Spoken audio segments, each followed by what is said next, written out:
Hi guys, welcome back to my channel. So today we are going to learn the art of contouring. That fan cue was really good. That was perfect timing. Alright, it's super hot in my apartment. I don't have AC here, so a fan is blowing in front of me. So if my hair has a little Mariah Carey moment, that's why. Today we are learning how to contour, and I am so excited to share this video with you. Make sure you like and subscribe and share, and I will see you at the end of the video. Bye! Hey guys, welcome back to my channel. So for today I'm going to teach you how I contour and how I highlight. I'm going to go through cream contour, powder contour, bronzing. I'm going through everything in one video. I just figured doing it all in one video would be helpful. So I did my eye makeup and my eyebrows, so now I'm just going to put on my foundation. My favorite foundation is the Anastasia Beverly Hills, absolute favorite. And I love this one because it gives medium to full coverage, so it's not going to be too heavy on the skin. I get compliments on it every time I wear it. This is the only one that I sell. It does say it's a luminous finish. I personally, on me, it's a satin finish. It's not too luminous or too dry or too matte, so that's why I really love it. I feel like it's the perfect in between, and it lasts all day, girl. Once I have about 3 stripes of foundation on my face, I'm going to spread it all out with a concealer brush. Oh, that's cute. So I get it in all the areas of the face. I'm going to go in with my beauty blender and I'm going to tap that in. I did pull back my hair too, just so then it wasn't in my way. So now that my foundation is laid down, I'm going to go in with my favorite concealer at the moment. And before I do that, I just want to let you know the reason why I spread it out with a brush is because I feel like I get my foundation exactly where I need it, and then I go in with a beauty blender and it's going to soak up the excess product that I don't need there. So once your foundation is laid down, I'm going to take my concealer, the e.l.f. 16-Hour Camo Concealer. Amazing. This is honestly the best dupe I have found for Tarte Shape Tape. As much as I love Tarte Shape Tape, I feel like the e.l.f. one, first of all, it's like $6, so you're saving a pretty penny, and I feel like it gives you the most soft focus finish once you blend it in. It's beautiful. I'm going to take my applicator and I'm going to place a decent amount under my eye, and I like to have a little bit extra coverage right here. I get a lot of redness over here, and especially if my liner is being weird, I get to clean it up that way. So that is what I'm going to do for concealer. Boom. Then I'm going to take a stripe down my nose. I like a little bit more extra coverage on my nose. I have a lot of scarring there from when I was a kid. A little bit on the forehead. My problem area tends to be my chin, so I'm going to go in. I'm going to apply, honestly, a pretty generous amount around this area. I have a lot of scarring here too, so if you're thinking, Hannah, that's a lot of concealer, you're right. Alright, so once I've let that dry down for a few minutes, I'm going to take my beauty blender and we're going to tap this in. Notice I'm tapping, I'm not swiping. If you swipe, your coverage is going to go away, and we do not want our coverage to go away. We love coverage in this neck of the woods. And as I'm blending that concealer out, I'm really going to the edge of my shadow, and I'm really pressing that in to make that liner look nice and sharp and clean. Whew, yes. Oh, that coverage, yes. Now what I'm going to do is I'm going to go in with a cream contour stick. This one is by Nudestix. It is called Bondi Bae. What I love about these is they come with a brush at the other end, so they're super handy for times where you're on the go and you just need to be like boom, boom, done. I like to cream contour first before I do powder. I'm going to do one side that's cream contour and powder contour, and I'm going to do the other side just powder contour. I just want everybody to see both ways to do it. I'm going to go in with Bondi Bae and follow this part of my ear and go down this way. You typically do not want to set any powder when you're still going in with cream products because it can look kind of splotchy if you don't do it right. So I recommend doing all of your creams first and then going in with your powders and setting them. So I'm going to take my contour stick and I'm going to follow that line, and we're just going to do a stripe like that. You could also just leave it at cream contouring because it leaves a really nice natural finish, and I'll show you that when we get there. And I have a 5 head, so I'm going to take a little stripe on my forehead like this, little stripe. I'm then going to go in with an IT Cosmetics foundation brush, and I'm going to begin to tap that in. Now the reason I tap this in is because when I swipe like this, it's going to take away what I laid down. So I start to tap it in and maybe lightly, where it's barely touching my skin, start to blend it in. But I find if you tap it in, you get that contoured shape still there and you're not blending it away.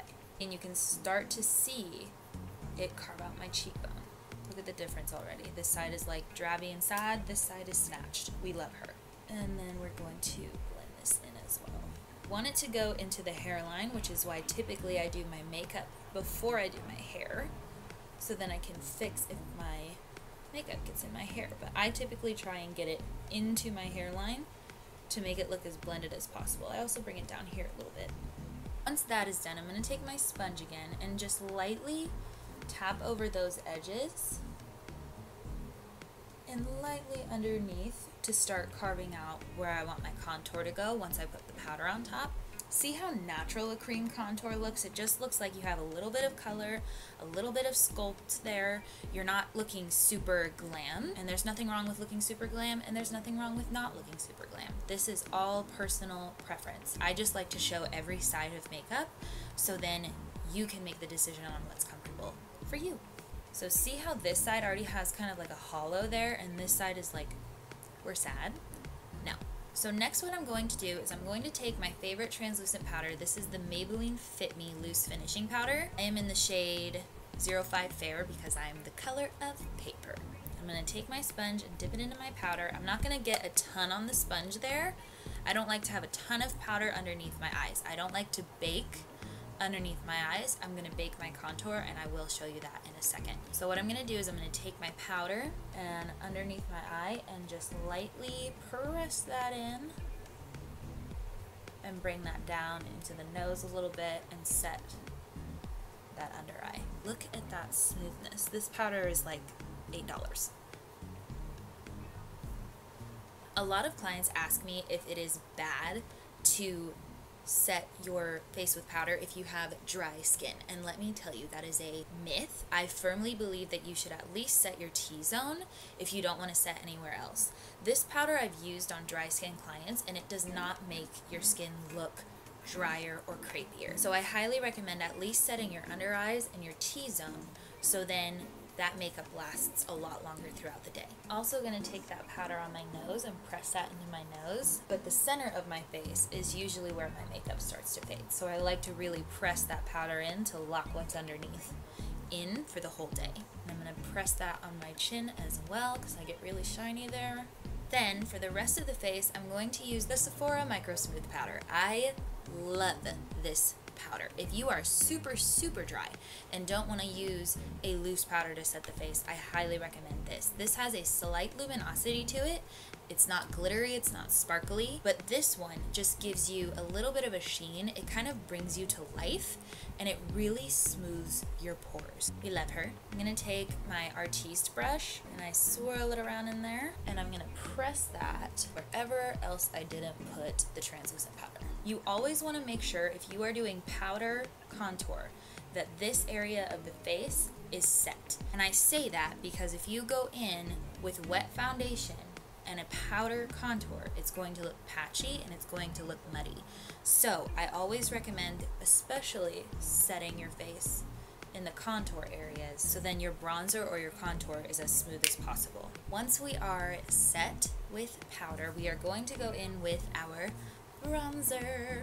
I'm gonna put a little lip gloss on because I'm looking a little dead. Much better.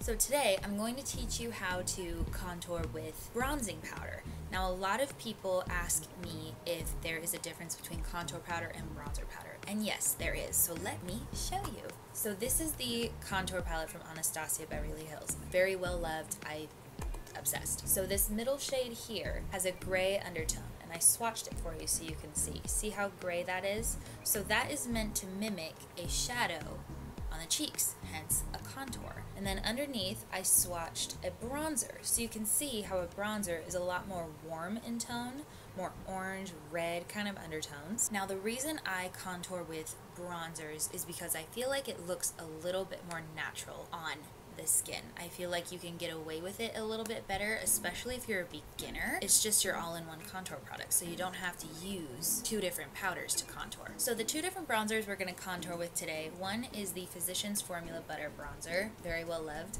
I am obsessed. The Physicians Formula Butter Bronzer. This you can find at any Target or drugstore, and what I love about it is it's a little bit more sheer in formula than other bronzers. So I'm going in with a angled bronzer brush. This is the Morphe M405, and I'm going to take that brush and I'm going to lightly begin to swirl in very light motions. I'm holding my brush at the tip of the brush.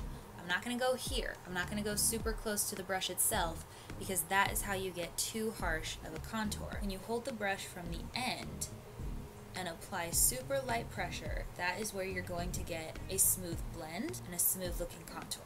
And I lightly blend that up, but I don't go any lower to where that contour line is already forming.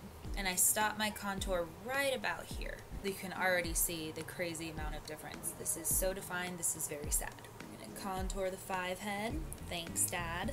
Alright, so this contour over here, like I said, is going to be a little bit more intense since we used a denser contour brush to give you that really nice sculpted look. Over on this side, I'm going to use a fluffier brush. This is going to give us a really nice airbrushed, natural looking bronze slash contour. So I'm going to go in, swirl that around, and lightly swirl that around.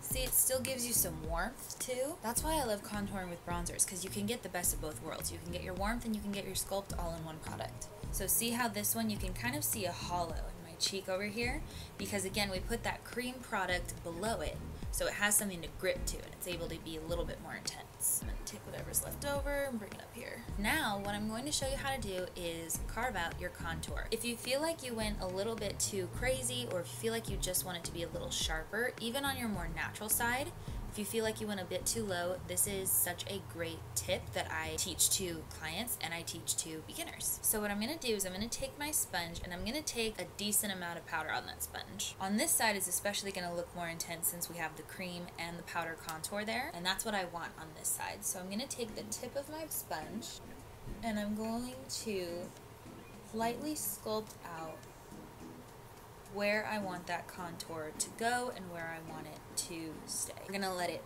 bake or sit for the rest of our face routine. And then on the other side, I'm not going to take as much powder, but I'm just going to lightly carve underneath that. Funny story, one time I left the house looking like this. It was a great day. Alright, so while that is sitting and baking, I'm going to go in with my blush and highlight.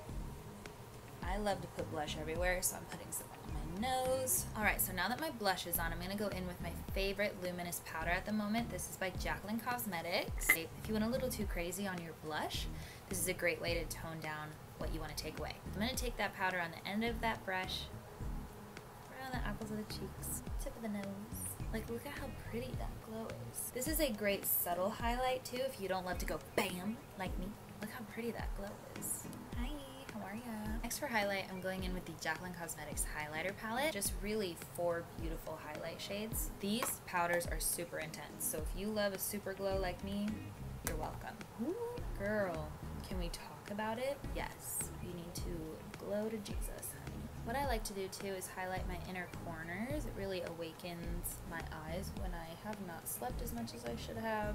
And I like to highlight my brow bone too. Really gives a nice lift to the eyes. Before I set my face with setting spray, I'm going to take that brush I was using earlier for the glow powder and brush that bake away. And as I'm brushing this away, I'm buffing out this harsh line that is here.